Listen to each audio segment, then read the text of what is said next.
What if I told you that the Bible mentions a mysterious race of giants whose identity has been debated for thousands of years? Who were the Nephilim? Were they giants? Fallen angels? Powerful human rulers? Or something else entirely? Today, we're going to examine what the Bible actually says, explore the major theories, and separate scripture from speculation. Let's begin. Genesis 6, the first mention. The Nephilim appear in Genesis 6 verses 1 to 4.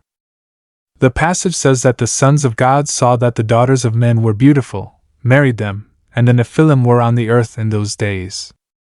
This short passage has sparked centuries of debate because it doesn't fully explain who these groups were.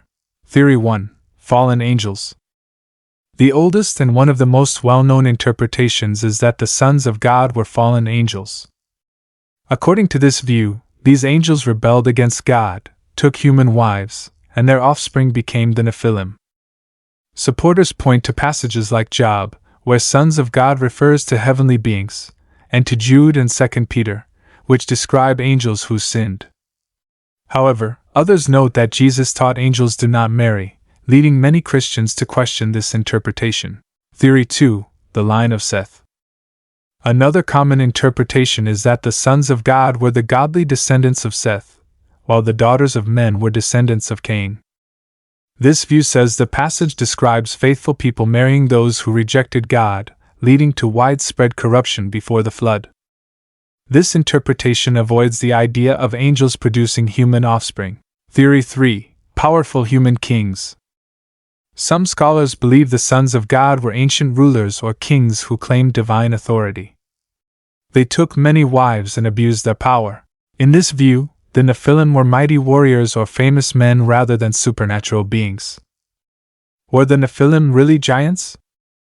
The Bible later mentions people descended from giant clans, including the Anakim and Rephaim. One famous giant was Goliath.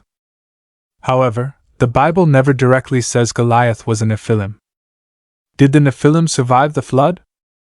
Genesis says Noah and his family survived the flood.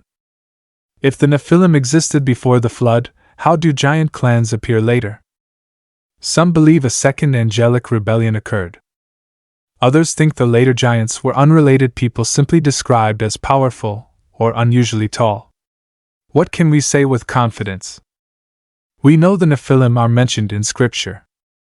We know the world before the flood had become extremely wicked. We know God judged that generation with the flood. But beyond that, many details remain uncertain. The mystery of the Nephilim reminds us that not every question has a complete answer in Scripture. Rather than building our beliefs on speculation, we should focus on what the Bible clearly teaches. Whether the Nephilim were fallen angel offspring, descendants of Seth, or powerful human rulers, the central message of Genesis remains the same. Humanity had become deeply corrupt, and God acted in justice while preserving Noah through His grace. If you enjoy exploring Bible mysteries with evidence and Scripture, consider following for more videos. Until next time, keep studying, keep asking questions, and let Scripture guide your conclusions.